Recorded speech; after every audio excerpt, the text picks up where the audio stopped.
The boy on the auction block was 12 years old, barefoot, and worth $300. His name was Samuel, though the auctioneer did not use it. Names were for people, and on that humid August morning in Charleston, South Carolina, in the year 1832, Samuel was not considered a person. He was property.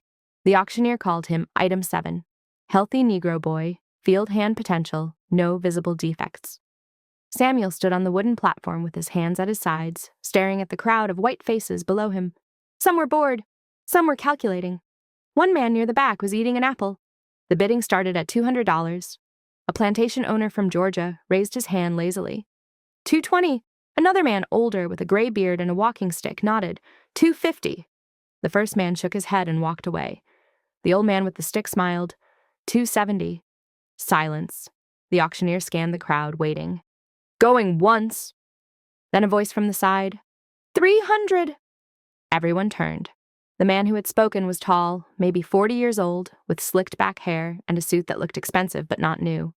His name was Richard Harwood, and he owned a mid-sized tobacco plantation about 60 miles inland. He was not the richest man at the auction, but he was known. People said he ran his plantation well, meaning he squeezed profit out of every acre and every person he owned. He did not look cruel. He looked efficient. The old man with the stick hesitated, then waved his hand dismissively. He was not going to pay more for a child. Harwood had won. The auctioneer banged his gavel. Sold to Mr. Harwood for $300. Samuel did not move. He did not cry. He had learned years ago that crying made things worse. Instead, he looked directly at Richard Harwood, the man who had just bought him, and tried to memorize his face. He did not know why. It just felt important. Harwood walked up to the platform, handed a stack of bills to the clerk, and motioned for Samuel to follow him. They walked through the crowd, past the other slaves waiting to be sold, past the men smoking cigars and laughing about crop prices, and out into the dirt street where a wagon was waiting. Harwood did not speak to Samuel. He did not need to. Samuel climbed into the back of the wagon next to two other slaves Harwood had purchased that day, a woman in her 30s and a teenage boy with a scar across his cheek. The woman looked at Samuel with tired eyes, but said nothing. The wagon rolled out of Charleston, heading west toward the plantation. Samuel watched the city disappear behind them. He had been born on a plantation farther south, separated from his mother when he was 8, sold twice since then. He had learned not to expect anything good. But he also learned something else, something the overseers and auctioneers did not notice. He was smart, very smart. He could do numbers in his head faster than most white men with paper and pencil. He could watch someone do a task once and repeat it perfectly. And he remembered everything. That skill, remembering, was going to change his life. But not for another 20 years. Harwood's plantation was called Ashford Fields, though there was nothing particularly special about it. 300 acres of tobacco, a main house painted white with columns that were starting to crack, and about 40 slaves living in wooden cabins behind the fields. Harwood was not the worst master Samuel had seen, but he was not kind either. He believed in discipline, routine, and profit. Slaves who worked hard were fed adequately. Slaves who slacked off were whipped. It was a simple system, and it worked. Samuel was assigned to field work at first. Planting, weeding, harvesting. It was brutal, endless labor under a sun that felt like it wanted to kill you. But Samuel did not complain. He worked, he watched, and he waited. He noticed that the overseer, a man named Calhoun, could not read. He noticed that the plantation's bookkeeper, an old white man named Mr. Tibbs, was going blind and made mistakes in the ledgers. He noticed that Harwood himself spent most of his time in town, leaving the day-to-day operations to men who did not care as much as he did. One afternoon, when Samuel was 15, something unusual happened. Mr. Tibbs collapsed in the plantation office from heat stroke. Harwood was away, and the overseer panicked because there were invoices that needed to be sent to buyers in Richmond by the next morning. No one knew what to do. The numbers were complicated. Weights, prices, shipping costs, and Calhoun could barely write his own name. Samuel was standing nearby, waiting to be told where to haul the next load of crates. Without thinking, he said, "I can do it." Calhoun stared at him. "Do what?" "The numbers. I can finish the invoices." Calhoun laughed. "You cannot even read, boy." "I can," Samuel said quietly, "and I can add faster than Mr. Tibbs." It was a gamble. Admitting he could read and do math could get him beaten, or worse, educated slaves were dangerous. But Samuel had calculated the risk. If he stayed silent, the shipment would be delayed, Harwood would lose money, and someone would be punished. If he helped, maybe, just maybe, things would change. Calhoun did not believe him. But he also did not have another option. He dragged Samuel into the office, shoved the ledger in front of him, and said, "You have 1 hour. If you mess this up, I will whip you until you cannot stand." Samuel sat down, picked up the pencil, and got to work.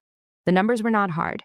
He cross-checked the weights against the prices, calculated the totals, wrote out the invoices in neat handwriting he had taught himself by copying signs and newspapers he found in the trash. 53 minutes later, he was done. Calhoun checked the work. He could not verify the math, but the handwriting looked professional, and the format matched the old invoices. He grunted, folded the papers, and sent them off. 3 days later, a reply came back from Richmond. Everything was correct, payment approved. Harwood heard about it. He did not praise Samuel, but he did something more valuable. He reassigned him. From that day on, Samuel worked in the plantation office, assisting with bookkeeping, inventory, and correspondence. It was still slave labor. He was still property, still slept in a cabin, still ate the same rations. But he was no longer in the fields. He was learning. He learned how plantation economics worked. He learned how much tobacco sold for, how much it cost to ship, where the profits came from. He learned which buyers paid on time and which ones cheated. He learned that Harwood, for all his efficiency, was not actually good with money. The plantation made a profit, but barely. Harwood spent too much on expensive furniture, too much on trips to Charleston, too much on trying to look wealthier than he was. Samuel also learned something else. Harwood was in debt. Not catastrophic debt, but enough that if a bad harvest came, or if prices dropped, the whole operation could collapse. And Samuel remembered all of it. Years passed. Samuel turned 18, then 20, then 25. He was still a slave, but he had become indispensable. Harwood trusted him with financial records, shipping schedules, even some correspondence with buyers. Other slaves whispered that Samuel had become the master's pet, but Samuel did not care. He was not trying to be liked. He was trying to survive and to learn. Then, in 1849, something happened that changed everything. Gold was discovered in California. The news exploded across the country. Thousands of people, poor farmers, desperate immigrants, adventurers, criminals, packed up and headed west, chasing the promise of instant wealth. California was barely even a state yet. It was wild, lawless, and full of opportunity for anyone bold enough to take it. Samuel heard the stories. He also heard something else. California was not a slave state. Slavery was illegal there. If a slave could get to California, and if they could prove they had arrived as a free person, they might be able to stay free. It was a thin hope, but it was the only hope Samuel had ever had. He started planning. Not an escape. Escapes got you killed. Something smarter. Harwood, like many southern plantation owners, was intrigued by California, but also wary. He could not abandon his plantation, but he wanted a foothold in the West. One night, over dinner with a business partner, he said, half joking, "Someone should send a crew out there to buy land before prices go insane." Samuel, who was standing in the corner of the room refilling water glasses, said quietly, "I could go." Harwood turned, surprised. "What?" "I could go to California, buy land in your name, manage the investments, send profits back." Harwood stared at him. The idea was insane. Send a slave across the country, alone, with money and legal authority? It was unthinkable. But Samuel had spent 13 years making himself indispensable. He knew Harwood's finances better than Harwood did. He knew the tobacco market, the shipping routes, the buyers. And Harwood knew that if he sent a white agent, that agent might just steal the money and disappear. A slave, though, a slave had no legal rights. A slave could not own property. If Samuel bought land in Harwood's name, it would belong to Harwood. Legally, Samuel could not betray him. Or so Harwood thought. 3 months later, Samuel boarded a ship in Charleston, carrying a letter of authorization, $500 in cash, and a single change of clothes. He was still legally a slave, but he was heading to a place where that might not matter. And Richard Harwood had just made the biggest mistake of his life. Samuel stepped off the ship in San Francisco in July of 1849, and the first thing that hit him was the noise. Charleston had been loud, but this was different. This was chaos. Thousands of men shouting in a dozen languages, hammers pounding, wagon wheels grinding through mud, dogs barking, gunshots in the distance that no one even flinched at. The docks were packed with ships abandoned by their own crews, left to rot because every sailor had jumped overboard the second they heard the word gold and sprinted for the hills. Entire vessels sat empty, their masts tilting, their cargo still in the holds because there was no one left to unload it. San Francisco was not a city. It was a gold rush turned into architecture. Tents, shacks, half-built hotels, gambling houses that looked like they might collapse if you leaned on them too hard. Mud everywhere, Prices for everything insane. A loaf of bread cost $1, a hammer cost 10. A night in a decent bed cost more than Samuel had earned in a year of field work back in South Carolina. But none of that mattered, because the second Samuel set foot on California soil, he stopped being a slave. Not officially. Legally, he was still Richard Harwood's property. But California did not recognize slavery. The problem was California also did not have a functioning legal system yet. There were no courts to argue your case in, no judges to declare you free, no paperwork that could protect you if a Southern slave hunter showed up with a warrant. Freedom in California was not a right. It was a gamble. You were free if you could stay free, if you could disappear into the crowd, if you could make money fast enough to buy protection, if you could become someone too important to drag back in chains. Samuel had no intention of disappearing. He had a better plan. He spent the first week walking through the city, watching, listening, learning. He saw men paying $5 for a single egg. He saw laborers earning $20 a day hauling lumber, more than a field slave made in 6 months. He saw land speculators buying empty lots for a few $100s and selling them a week later for thousands. He saw gambling halls where fortunes changed hands every night, where men who struck gold in the morning were broke by midnight, and where the real winners were not the miners but the people selling them shovels, tents, whiskey, and hope. Samuel also saw something else. No one cared who you used to be. A man could show up in San Francisco claiming to be a duke, a doctor, or a ditch digger, and as long as he had money or skills, no one asked questions. It was a city built by people running from something. That meant it was also a city where a former slave could reinvent himself. Samuel rented a corner of a tent for $2 a night, an absurd price, but everything was absurd here, and got to work. He still had Harwood's $500. Harwood expected him to buy land in the interior, where the gold fields were. That was the obvious move. But Samuel had spent 13 years watching Harwood make obvious moves and barely break even. Samuel was not going to dig for gold. He was going to sell to the diggers. He started small. He bought 24 shovels from a ship captain who had brought them from Boston and could not unload them fast enough. Samuel paid $3 each and sold them the same day for $8 each in a camp outside the city. Profit, $120. He took that money, bought pickaxes, sold those, bought tents, sold those, bought boots, sold those. Within 2 weeks, he had turned Harwood's $500 into $1,400. He did not stop. He noticed that fresh water was scarce in the mining camps.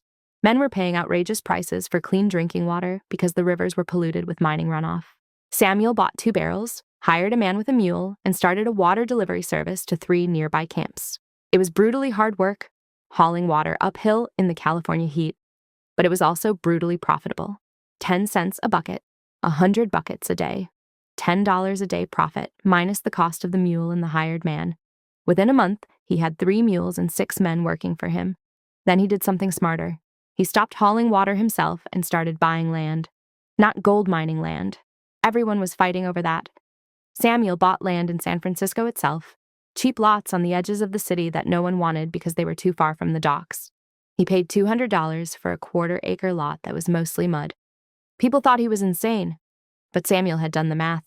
The city was exploding. Every day, more ships arrived. Every day, more men poured in. The docks were overcrowded. Soon, the city would have to expand. And when it did, that worthless mud lot would be worth 10 times what he paid. He was right. 6 months later, a merchant offered him $1,800 for the same lot. Samuel sold it, bought 2 more lots farther out, and repeated the process. By the end of 1850, Samuel had $4,000. That was more money than Richard Harwood made in a good year, and Harwood had no idea. Samuel had been sending letters back to South Carolina every few months, carefully written to sound loyal and obedient. He reported that he was scouting land, that prices were high, that he was waiting for the right opportunity.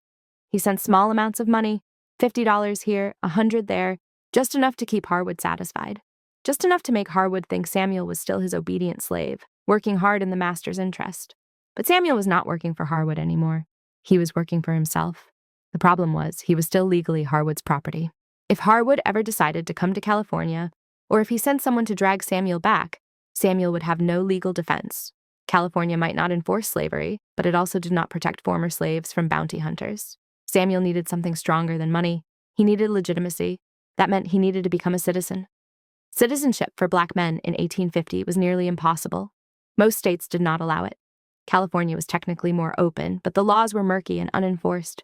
You needed proof of residency, proof of income, and a white sponsor willing to vouch for you in front of a judge. Samuel had residency and income. but finding a white sponsor was harder. Most white men in San Francisco were too busy chasing gold to care about helping a former slave. The ones who were not busy were often too racist to consider it. Samuel needed leverage. He found it in a man named Thomas Archer, a struggling merchant who owned a general store near the docks. Archer was drowning in debt. He had borrowed money to stock his store, but his customers were all miners who paid in gold dust, and half of them never paid at all. Archer was 3 months away from bankruptcy and losing everything. Samuel walked into his store one afternoon and made him an offer. "I will pay off your debts," Samuel said. "All of them. In exchange, you sponsor my citizenship application and sign a document stating that I have never been your slave or anyone else's property." Archer stared at him. "How much debt are we talking about?" $1,800, Archer admitted. Samuel did not blink. "I will give you $2,000, $1,800 for the debt, $200 for your trouble. All I need is your signature and your word in front of a judge." Archer looked at Samuel for a long time. He was not a particularly moral man, but he also was not stupid. He knew what Samuel was offering him, a way out, and all it cost was a signature on a piece of paper that, frankly, no one in California was going to check too carefully anyway. "Deal," Archer said. 3 weeks later, Samuel stood in front of a makeshift courthouse, a wood-frame building that doubled as a saloon at night, and watched as a judge with a whiskey stain on his shirt reviewed the papers. Thomas Archer stood beside him, vouching that Samuel was a free man of good character who had lived and worked in San Francisco for over a year. The judge asked Samuel one question: "Can you support yourself financially?" Samuel handed him a bank receipt showing $4,200 in deposits. The judge stamped the papers. "Congratulations! You are a citizen of California." It was not a dramatic moment. There was no cheering, no celebration. The judge moved on to the next case, a land dispute between 2 drunk miners, and Samuel walked out into the sunlight holding a single piece of paper that, for the first time in his life, said he was not property. He was free, but freedom was not the same as safety. Samuel knew that if Harwood ever found out what he had done, there would be consequences. Harwood might not be able to legally reclaim him, but he could make life very difficult. He could spread rumors, ruin Samuel's reputation, or hire men to make him disappear quietly in a city where people vanished all the time. Samuel decided that the best defense was to become untouchable. He needed to be so successful, so visible, so embedded in San Francisco society that no one would believe he had ever been a slave. He needed to become the kind of man people respected. So he did. Over the next 3 years, Samuel bought more land, opened a boarding house for miners, invested in a shipping company, and became a silent partner in 2 saloons. He was careful, smart, and ruthless when he needed to be. By 1853, he was worth over $20,000. He wore tailored suits, ate in the best restaurants, and was known around the city as Mr. Hayes, the name he had started using instead of Samuel, because it sounded more respectable, and because it helped him disappear from his past. People in San Francisco knew him as a sharp businessman, a self-made man who had come west with nothing and built a fortune. They did not know he had been a slave, and Samuel intended to keep it that way. Then, one morning in October of 1853, a letter arrived from South Carolina. It was from a lawyer representing the estate of Richard Harwood. Harwood was dead. Samuel read the letter twice, standing in his office overlooking the San Francisco docks, and felt absolutely nothing. No relief, no satisfaction, just a cold, quiet awareness that a chapter of his life had closed. The letter explained that Harwood had died of a heart attack. His plantation was being liquidated to pay off debts. The estate was looking for a buyer. Samuel folded the letter and set it on his desk. Then he sat down and wrote a reply offering to purchase Ashford Field's plantation for $12,000 cash. When the letter confirming the sale arrived, Samuel held it in his hands for a long time before opening it. The paper was heavy, the ink still smelling faintly of fresh oil. It had traveled by ship from Charleston to New York, then around the Horn to San Francisco. Months of distance, years of history, pressed into a few lines of legal language. "Dear Mr. Hayes," it began, "we are pleased to inform you that your offer of $12,000 for the property known as Ashford Fields has been accepted by the estate of the late Mr. Richard Harwood." He read every word twice. There it was in black and white. The plantation where he had been bought and worked and whipped and treated as an entry on a ledger now belonged to him. Not as a slave, not as a caretaker, as the owner. For a moment, Samuel just stood in his office, looking out at the crowded San Francisco harbor. Ships were unloading cargo. Men were shouting. Wagons rolled along the muddy streets. No one there knew what that letter meant. To them, it was just another land deal. To Samuel, it was something else entirely. He could have framed the letter and hung it on his wall. He could have burned it in a symbolic act of revenge. Instead, he folded it carefully, placed it in a small wooden box alongside the only other relic he kept from his life in the South, a small scrap of cloth from the shirt he had worn the day he arrived at Ashford Fields as a 12-year-old boy. Then he called for his clerk and began making arrangements to travel back. The voyage to Charleston was long and rough. Samuel spent most of it alone in his cabin, going over numbers in his ledgers and rehearsing conversations he knew he would never actually have. What would he say to the overseer if the man was still alive? What would he say to the families of the slaves who had stayed when he had left? How could he explain that he had not abandoned them, that he had done what he had to do to survive? He knew the truth. He had left because staying meant dying slowly in the fields. He had left because he had a chance at freedom, and he had taken it. That chance had been his alone. No one had offered it to the others. Logic said he did not owe them anything, but logic and guilt were very different things. When the ship finally pulled into Charleston Harbor, the city looked smaller than he remembered. The buildings were the same pale colors. The church steeples still cut the sky. The slave market was still there, though it felt like a memory pressed under glass. Samuel stepped onto the dock, this time in a tailored suit, with polished boots and a leather case in his hand. People glanced at him and saw a successful black businessman from California. No one recognized the barefoot boy who had once stood on an auction block a few streets away. He hired a carriage and gave the driver an address he had repeated in his mind for years. "Ashford Fields," he said. The road out of Charleston had not changed much. The same stretches of swamp, the same clusters of shabby houses, the same distant church bells. As the carriage wheels bumped along the rutted dirt road, Samuel could feel his heart beating faster. He was not afraid of whips or chains anymore. He was afraid of the ghosts in his own head. After 2 hours, the carriage crested a gentle rise, and there it was. Ashford Fields. The white columns of the main house were dirtier now, streaked with age and mildew. The paint was peeling. The porch boards sagged slightly in the middle. The tobacco fields behind the house looked patchy, underworked. Some of the slave cabins were gone, burned or collapsed, their chimneys standing alone like broken teeth. Time had not been kind to the place. Debt had not been kind either. Samuel stepped down from the carriage and took a long breath. The air smelled the same as it always had. Humid, heavy, with a hint of smoke and earth. 2 men stood on the porch waiting for him. One was a white man in a worn suit, thin and pale, the estate lawyer. The other was older, his shoulders stooped, his hair gone mostly gray. Samuel knew him instantly. Calhoun, the overseer. 13 years had turned him from a strong man into something shrunken, but the eyes were the same, cold, measuring, suspicious. The lawyer came forward with a pinched smile. "Mr. Hayes, welcome. I am Mr. Wilkes, representing the Harwood estate." Samuel shook his hand. He saw Calhoun staring, trying to place him. For a brief, dangerous second, Samuel considered telling him the truth right there. "You used to hold a whip over me. Now I own everything you see." Instead, Samuel said nothing. They went into the main house. The interior looked tired. The wallpaper was faded, the furniture scratched, the rugs worn thin. Portraits of dead Harwoods looked down from the walls, their painted eyes following him. Samuel felt a distant, almost clinical satisfaction at the decline.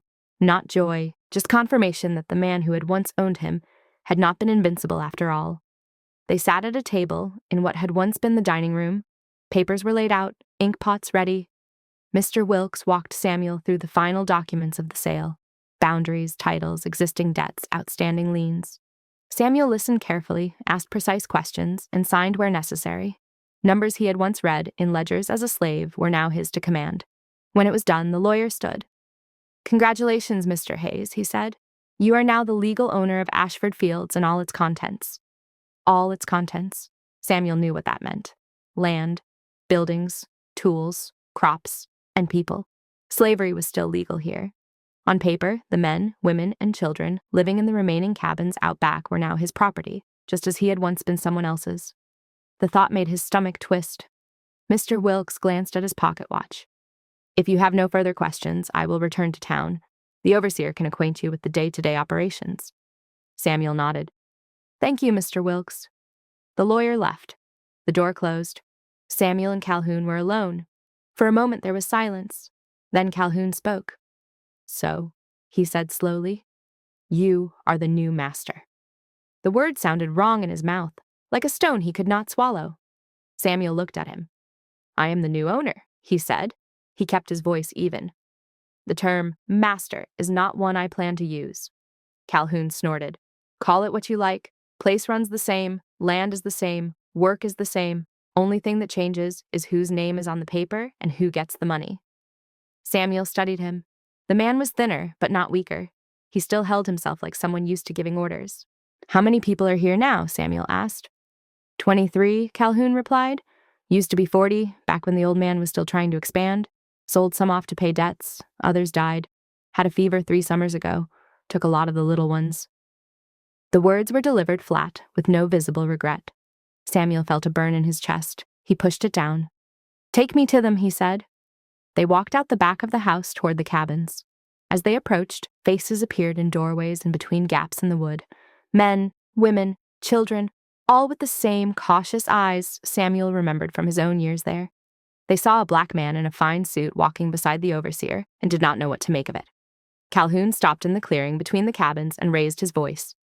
This here is Mr. Hayes, he called out. He is your new owner. You will work for him, same as you worked for Mr. Harwood. Rules do not change. You do what you are told, you get fed. You do not, you get punished. The familiar speech. Samuel waited until the murmurs died down. My name is Samuel, he said clearly.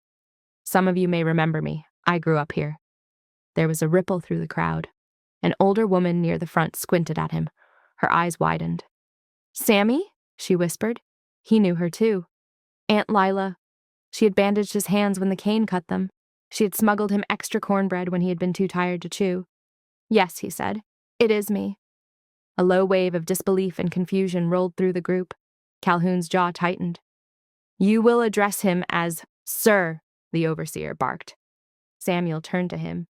You used to address Harwood that way. You do not address me that way. Calhoun stared. You are the owner. That makes you. That makes me responsible, Samuel cut in. Not a lord. He faced the people again.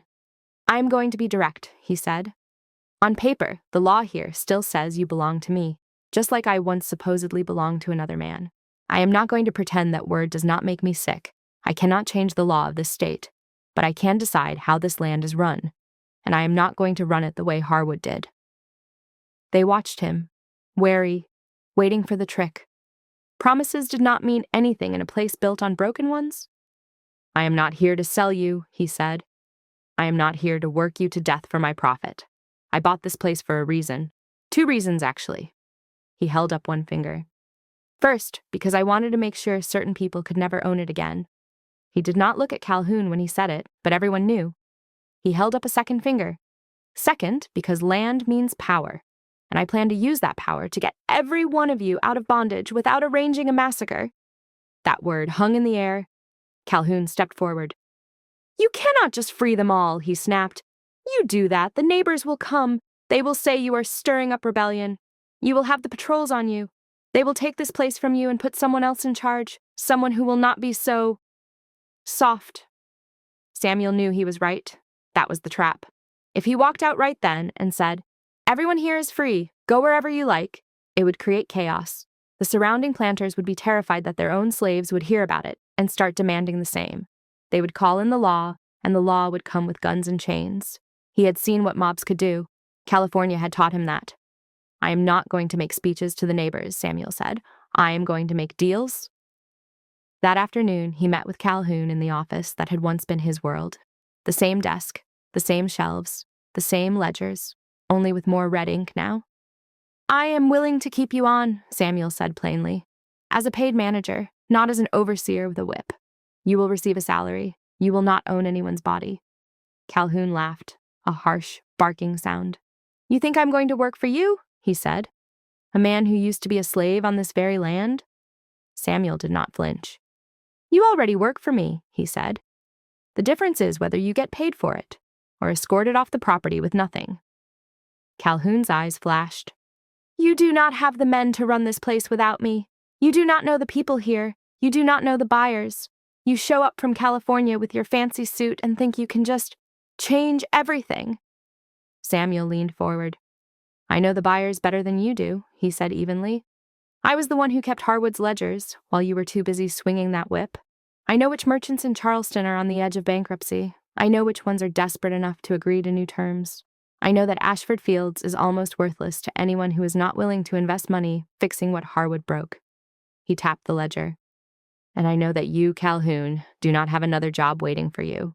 Men like you are useful only as long as there are people willing to pretend you are necessary. Calhoun's face reddened. For a second, Samuel thought he might reach for the old whip hanging on the peg by the door. But the man's hand never moved. Age and fear were pulling in opposite directions, and fear was winning. "What are your terms?" Calhoun grunted. Samuel laid them out. Calhoun would stay on as a manager for 1 year. During that time, Samuel would begin transitioning the plantation from slave labor to a sharecropping model. Families would be assigned plots of land. They would work them and receive a portion of the profit from the crops. Over time, as money accumulated, Samuel would use it, and his own funds, to purchase formal manumission papers for each family, one by one. Quietly, legally, no grand declaration, no headlines. Just a slow bleed out of slavery on this land until there was nothing left for anyone to reclaim. "You are going to pay them," Calhoun said, stunned, as if Samuel had suggested paying the furniture. "Yes," Samuel replied, "because when people have a stake in something, they work differently, and because I plan to sleep at night." "You will go bankrupt," Calhoun said. "I went from nothing to more than you will ever see by understanding where real profit comes from," Samuel answered. "It does not come from fear. It comes from stability. I will take a smaller margin if it means I am not building that margin on broken backs." Calhoun stared at him, breathing hard. "What happens after a year?" he asked. "After a year," Samuel said, "if you can live with these terms, you stay. If you cannot, you go. Either way, this land will not go back to the way it was." For a long time, the only sound in the room was the distant murmur of voices from the cabins and the creak of the old house settling on its foundations. At last, Calhoun nodded once, a sharp, angry motion. "Fine," he muttered. 1 year. Samuel stood. 1 year is all I need. The first roomer arrived before the first harvest. It came in the form of a visitor, a neighboring planter named James Whitfield, who rode up to Ashford Fields on a glossy bay horse with 2 armed men behind him. He was in his early 50s, with a sunburned face and the self-satisfied posture of someone who had never been told no by anyone who counted. Samuel watched from the porch as Whitfield dismounted and handed his reins to one of his men without looking at him. Then Whitfield climbed the steps as if he still expected to see Richard Harwood waiting at the top. Instead, he saw Samuel. For a fraction of a second, Whitfield's expression flickered. Confusion, then annoyance. Before settling into a tight smile. "Morning," he said. "I am looking for Mr. Hayes." "That is me," Samuel replied. Whitfield hesitated. He had clearly been expecting a white man. "You are the new owner of Ashford Fields," he said slowly. "Yes." Whitfield took off his hat, more out of habit than respect. "James Whitfield," he introduced himself. "I own the property just east of here. Harwood and I did business from time to time. Thought I would come by, pay my respects, see what sort of man bought his land." Samuel gestured to the chairs on the porch. "Then let us sit and talk, Mr. Whitfield." They sat. A breeze moved through the trees, carrying the smell of tobacco and distant wood smoke. Whitfield did not waste time. "I have been hearing things," he said. "Strange things about how you are running this place." Samuel kept his face neutral. "Such as you giving your Negroes plots of land," Whitfield said, "paying them a share for their work instead of keeping what is yours, letting them keep gardens, letting them decide things." There was genuine disgust in his voice, as if Samuel had been caught feeding silverware to pigs. "I am running Ashford Fields in a way that keeps it profitable and stable," Samuel said evenly. "My people work. They are not planning revolt. They are not running away in the night. That seems like a sensible arrangement to me." Whitfield leaned forward. "Sensible for California, maybe," he sneered. "I hear stories about that place. Men panicking over gold, letting Negroes walk around like they are white. But this is South Carolina. We have a way things are done. That way keeps the peace." Samuel met his eyes. "The peace for whom?" he asked. Whitfield's smile vanished. "You are making trouble just by being here," he said bluntly. "A Negro owning a plantation, paying people, giving them ideas?" He shook his head. "You may think you are some kind of reformer, Mr. Hayes, but you are playing with fire. You threaten the order here, and the order will push back." Samuel knew this conversation was inevitable. He had expected a version of it from the moment he decided to change Ashford Fields. The question was not whether the neighbors would object. The question was how far they would go. "I am not telling anyone how to run their land," Samuel said. "I am not sending men to your property to stir up trouble. I am minding my own business." "Your business is my business when it comes within shouting distance of my fields," Whitfield snapped. "My people talk to your people. They share stories. Whose fault is it if my slaves start asking why yours have gardens of their own? Why yours are not getting whipped for every little mistake?" "Maybe the question is why that bothers you," Samuel said quietly. For a second, Whitfield looked like he might explode. Then he took a breath and smoothed his coat. "I came here as a neighbor," he said, "giving you a chance. There are folks around here who will not be as polite. They hear one whisper about freeing Negroes or sharing land, they will call a meeting, and once the patrols get involved, things get messy." Samuel understood the threat. It was not subtle. "Thank you for your concern," he said, "but Ashford Fields is mine. Within the law, I will run it as I see fit." Whitfield stood. "Then I hope," he said coldly, "that you understand what it means when neighbors stop seeing you as one of them." He put his hat back on and walked down the steps. As he swung into his saddle, he called back without turning around. "You might own this land on paper, Mr. Hayes, but there are people around here who still think they own what happens on it." He rode away. That night, Samuel sat at the old desk in the office with a single candle burning low, going over numbers and risks in his head. The first season under his new system was not finished, but he could see the shape of it already. Productivity had dipped slightly as people adjusted, then climbed again. The cabins were quieter, fewer injuries, no escapes, no sabotage. It was working. But all it took was one angry neighbor, one whisper about rebellion, one patrol convinced that Ashford Fields was a threat, and everything could be torn apart. He was not afraid for himself. He had lived through worse. He was afraid for the 23 people whose names he carried now, not as property, but as responsibility. He needed something more than a moral argument. He needed leverage. Over the next few months, Samuel began to make trips into town, not just for supplies, but for information. He visited merchants he had known from his previous life as Harwood's bookkeeper. Some were struggling. The tobacco market was shifting. Railroads were changing trade routes. Cotton was rising in some areas, falling in others. Planters like Whitfield were squeezed between old habits and new realities. Samuel asked questions. How much debt was Whitfield carrying? How much grain did he buy on credit each year? How secure were his shipping contracts? He framed it as friendly conversation, as a man new to the role of owner asking advice from those with more experience.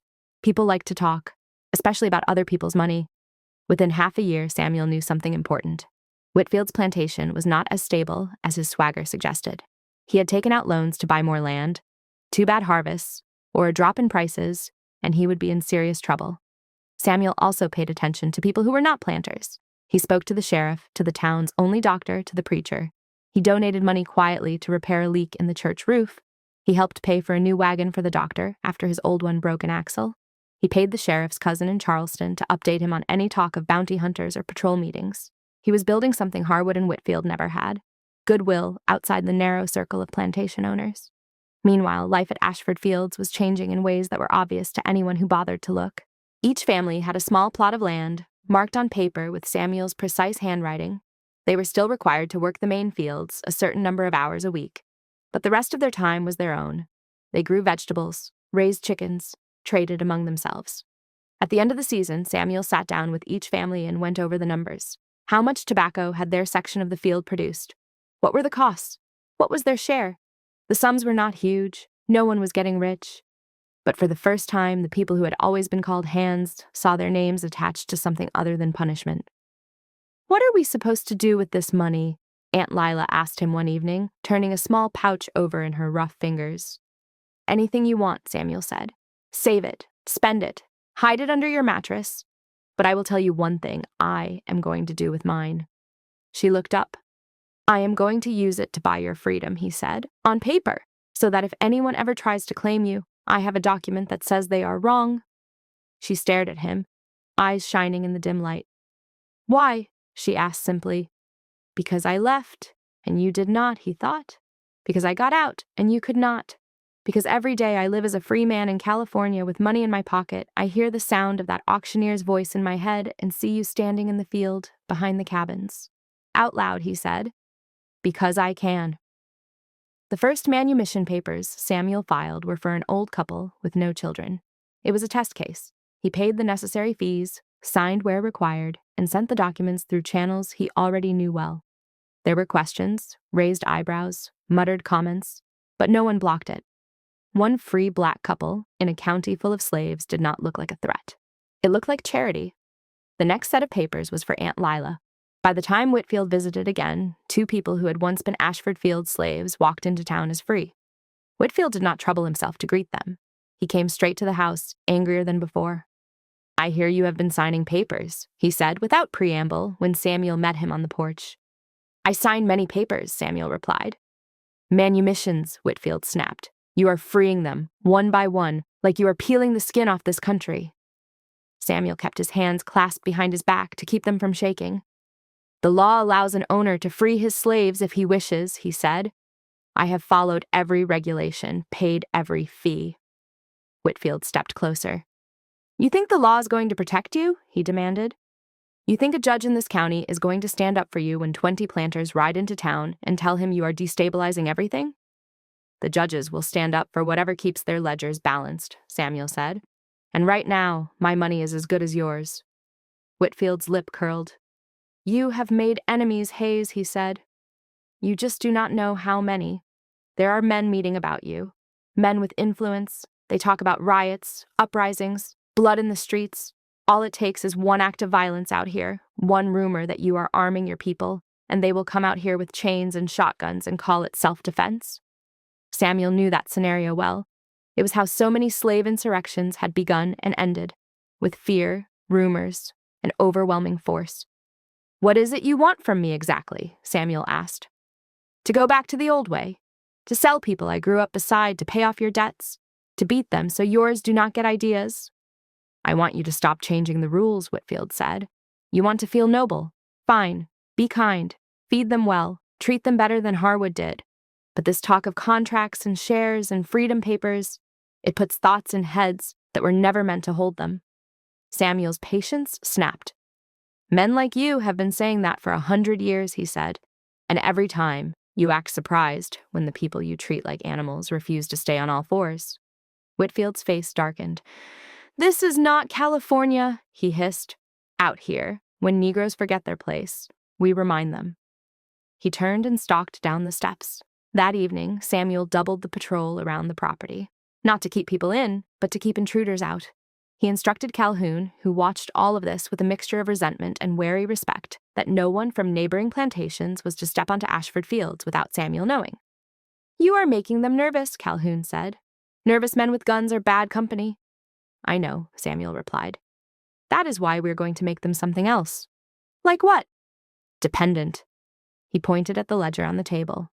"Whitfield and the others are drowning in debt," he said. "Railroads are changing routes. New markets are opening. They do not understand any of it. I do. If I become the man who lends them money when they are desperate, the one who helps them renegotiate their shipping, the one who knows how to talk to bankers in Charleston and investors in New York, then suddenly it is not so easy for them to turn on me." "You are going to help them?" Calhoun asked, incredulous. "After everything?" "I am going to charge them interest," Samuel said, "and I am going to attach conditions." Within a year, Samuel had done exactly that. Whitfield's worst harvest in a decade left him unable to pay his creditors. The bank was ready to seize a portion of his land. Samuel stepped in with an offer of a private loan at reasonable terms, saving Whitfield's plantation from immediate foreclosure. In return, Whitfield signed a contract agreeing not to interfere with Samuel's operations, not to join any collective action against him, and not to harbor or purchase anyone leaving Ashford Fields. Whitfield signed with his jaw clenched. Other planters followed. Not all, but enough. Samuel became, quietly, one of the largest private lenders in the county. Men who muttered about him at their dinner tables still came to him with their hats in their hands when the numbers would not work. He did not call it justice. It was strategy. He kept buying manumissions, one family at a time. He kept expanding the sharecropping system.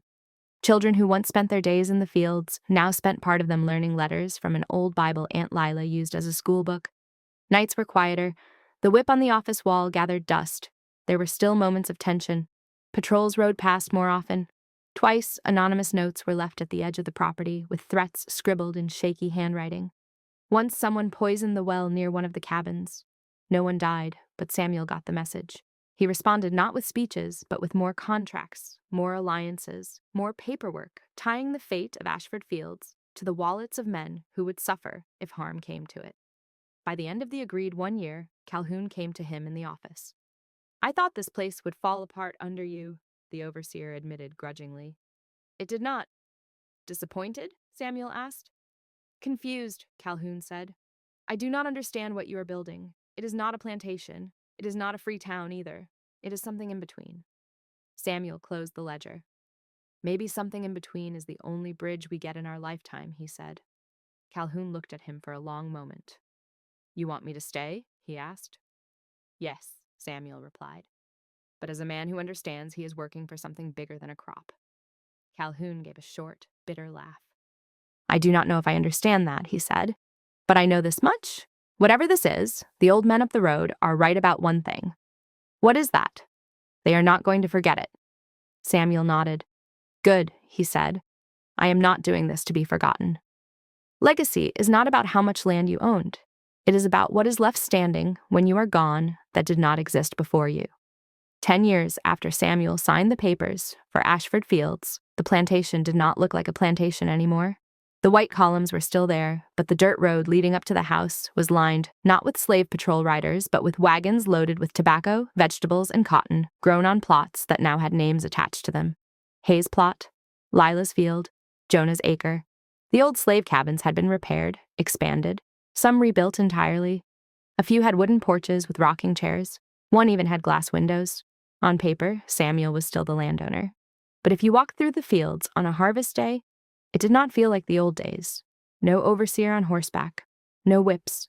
People talked while they worked. They argued about prices, not punishments. They complained about the heat the way any farmer complained about the heat, not as prisoners, but as partners who knew that the weather and the market were their real enemies now. It had not been easy. The first 2 years after Samuel took over, neighboring planters watched him like hawks. Some came to visit, pretending to be friendly, asking questions about his experiment. Others did not bother pretending. They told him to his face that giving slaves a share of profits was dangerous. "You start paying them," one man said at a dinner in town, "and they get ideas. Next thing you know, they want their own land, their own houses, the vote. Where does it stop?" Samuel did not answer the way he wanted to. He smiled, shrugged, and said, "It stops when the math works. I am a businessman. I care about yield and stability. Fear is bad for both." He let them think he was cold, logical, uninterested in morality. It was easier for them to accept that than the idea that a former slave was using the system to dismantle it from inside. Calhoun had lasted exactly 9 months. At first, he had tried to adapt. He stopped carrying the whip, though he kept it hanging on the office wall like a martyr's relic. He learned to talk in terms of quotas and contracts instead of punishments. But it was like asking a wolf to manage a flock without ever thinking about killing. The old habits were too deep. The breaking point came when he struck a young man named Jonah for arguing about the weight of a tobacco bale. Under the new rules, disputes over weights were supposed to be settled in the office, with both sides present and the scale checked in front of them. Calhoun reverted to the only language he truly trusted. He raised his hand and hit Jonah across the face. The sound carried. Samuel was in the next room. He stepped into the doorway and saw Jonah on the floor, blood on his lip, Calhoun towering over him with his fist clenched. The room went very still. Samuel did not shout. He did not threaten. He looked at Calhoun and said in a calm voice, "You have just given done here. Pack your things.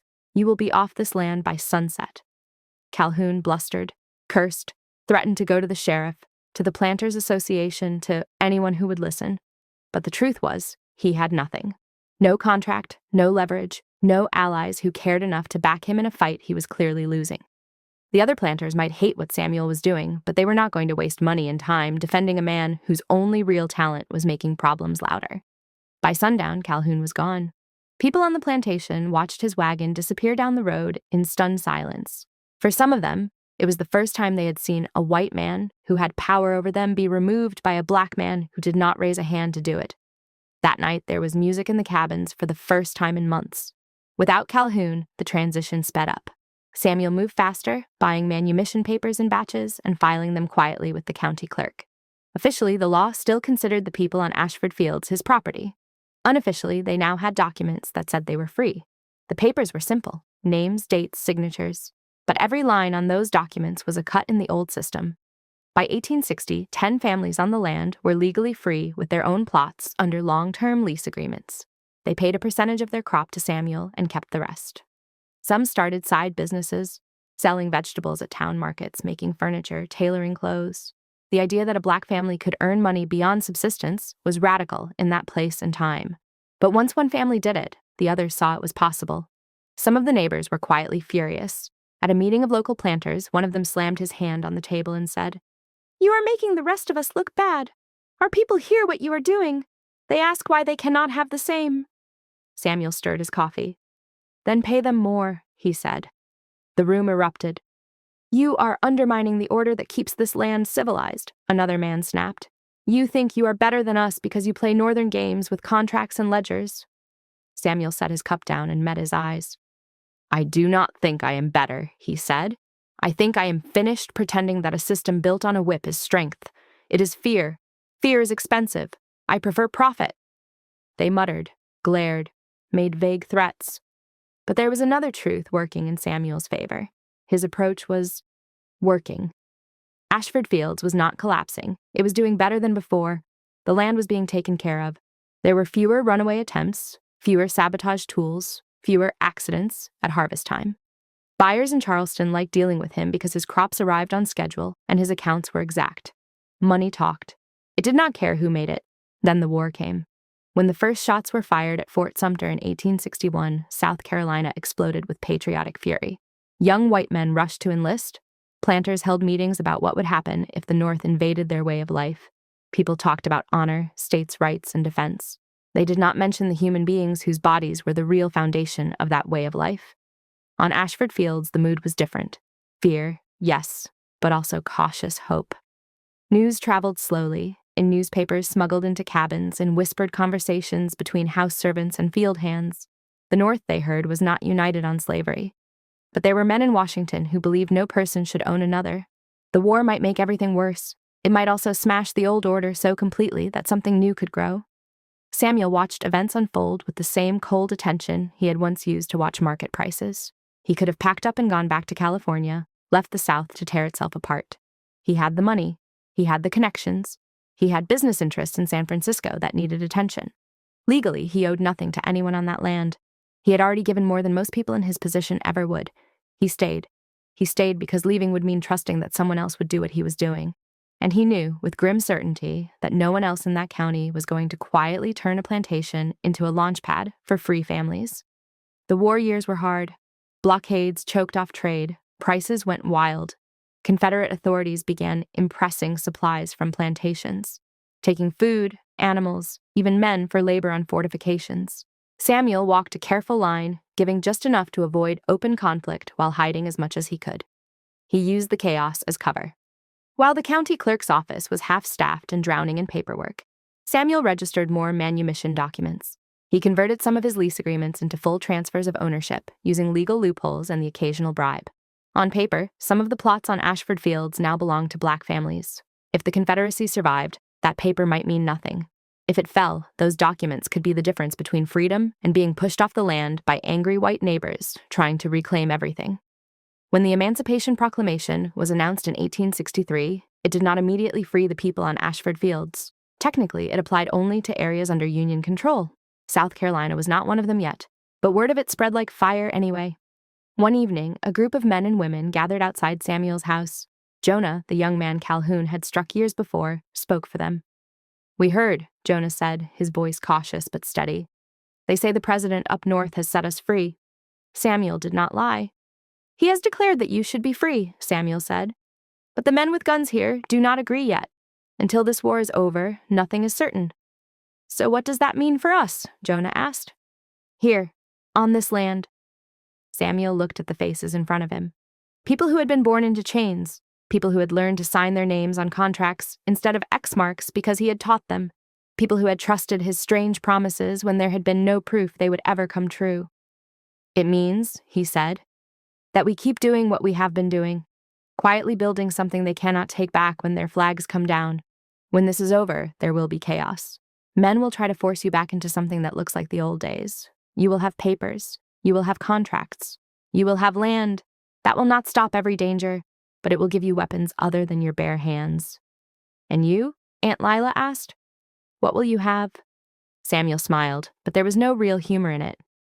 Enough, he said. More than I ever expected when I was 12 years old on that auction block. If this all burns tomorrow, I will have had years they never intended me to have. Ragged uniforms. The old planters cursed the North, cursed the government, cursed the fate that had taken their sons and their money. Some threatened to keep the innovation level. On Ashford Fields, life did not suddenly transform. There was no magic day when everything became fair, but the ground under negotiated without chains on the negotiating table. Children who had once expected to live and die in cabins now talked about going to school in towns that were, slowly and imperfectly, opening classrooms to them. Samuel could feel his own strength fading as the years passed. He was not an old man yet, but the time in the fields, the stress of building his California empire, and the strain of walking a tightrope in the South had taken a toll. His hair went gray early, his hands shook sometimes when he signed documents. He split his time between California and South Carolina, making sure that both halves of his life stayed alive. In San Francisco, he was the respected Mr. Hayes, investor and property owner. In South Carolina, he was the quiet landholder who had somehow managed to turn a plantation into a cluster of black-owned farms without drawing a bullet. He never married. Some said it was because he had no time. Others said it was because there was no one who could truly understand the distance he had traveled. The truth was simpler. His family was already enormous. It just did not share his blood. It shared his risk. When he died in 1882, in his sleep in the same bedroom where Harwood had once planned crop rotations and punishments, the reading of his will shocked almost everyone except the people who had lived on Ashford Fields. He left nothing to any white relative or business partner. He left the California properties to a trust that funded schools for black children in both states. He left the remaining acres of Ashford Fields directly to the families who had been working them for years. There were legal challenges, of course. Distant Harwood cousins appeared from nowhere, outraged that a Negro had stolen their ancestral land and then given it away to people who had never been meant to own so much as a fence post. They hired lawyers, they shouted in courtrooms. But the paperwork was solid, the signatures were in order, the deeds were clear. For 30 years, Samuel had been building not just a life, but a legal fortress. The judges, some reluctantly, upheld his will. By the end of the century, the name Ashford Fields had mostly disappeared from maps. In its place were smaller names, spread across the land like seeds. Hayes Farm, Jonah's Grove, Lila's Corner. People who drove past saw nothing more than a cluster of modest but well-kept farms owned by black families in a state that had once sworn they would never allow such a thing. Most of them never knew that those fields had once been the stage for a quiet revolution carried out with ledgers instead of rifles. If you go there today, there is no grand statue of Samuel, no marble monument, just a small stone at the edge of what used to be the main road, half hidden by grass. The inscription is simple. Samuel Hayes, born a slave, died a landowner. Other people now stand as owners, with deeds in their hands instead of chains on their wrists.